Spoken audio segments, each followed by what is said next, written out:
Well, jumping back to the attendance days, the reason that people attended more frequently is Sunday was more sacred, and that was more central to the engagement of somebody in the church, as that happened physically inside the walls of the church.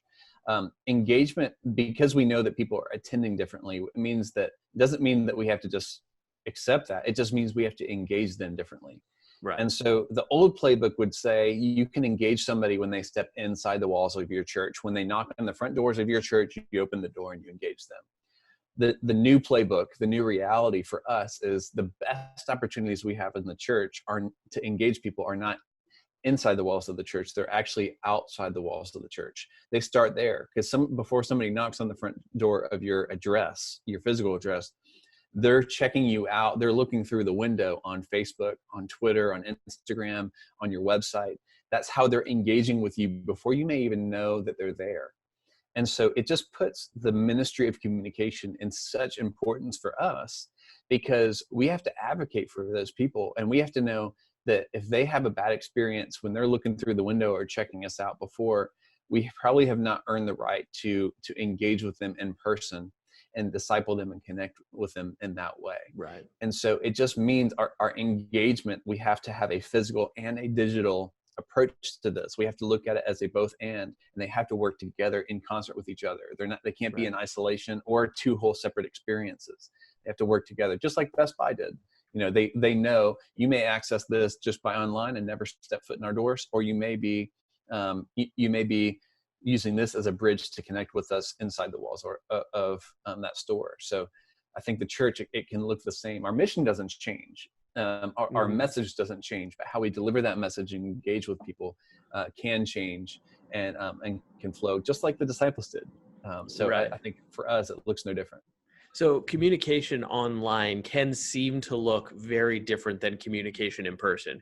The fact that we're having a face-to-face conversation is completely different than if we tried to have a conversation like this through email back and forth, right? Absolutely.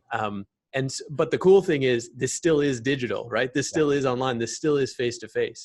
And so what I've found is sometimes it takes a shift in mindset to create consistency between what we're engaging in person and what we're engaging digitally, and not see those as two separate worlds, that we have a foot in each one. So what are some of the ways we can create consistency with our message? Like your example of Best Buy, if you had a poor experience online, probably not going into the store. Or if somebody was rude to you at the store, you're probably not going to go buy something from their website. So what are some of the ways we can create consistency between our in-person and our online experience? Yeah.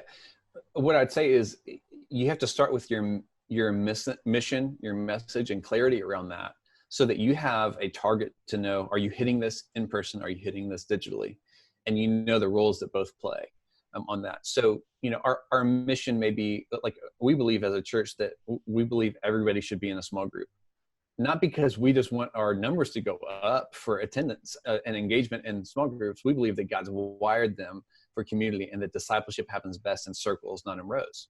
So that's our mission. We want everybody to know that this is our value and this is God's value. Online, we want to make it really practical and easy for somebody to take a next step and find that.